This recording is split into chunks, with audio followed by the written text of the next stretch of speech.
ஒவ்வொரு வீட்டின் பூஜை அறையிலும் பல தெய்வங்களின் படங்கள் இருக்கும். அப்படி வைக்கப்படும் படங்களில் வாஸ்து சாஸ்திரத்தின்படி சிலவற்றை வீட்டில் வைத்திருக்கவே கூடாது.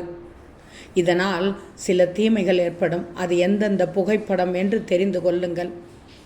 சிவபெருமானின் வடிவங்களில் ஒருவர்தான் நடராஜர்.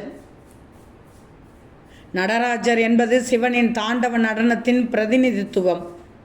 மகாதேவரின் கோப வடிவம். இதை வீட்டில் வைத்திருப்பது நல்லதல்ல. நடராஜர் சிலையை வீட்டில் வைத்திருப்பது நல்லதல்ல. அடுத்து சிவனின் ஒரு கடுமையான அவதாரத்தில் ஒருவர் பைரவர். பைரவரும் ஒரு தாந்திரீக தெய்வம். ஆகவே அவரது உருவப்படத்தையும் வீட்டில் வைக்கக்கூடாது.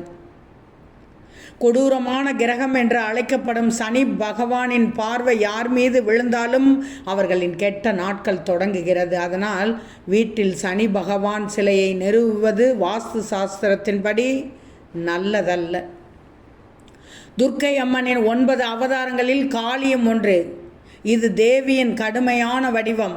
அதனால் அவர்களின் உருவப்படத்தையோ அல்லது சிலையையோ வீட்டில் வைத்திருப்பது நல்லதல்ல. நீங்கள் அப்படி செய்வதை தவிர்க்க வேண்டும்.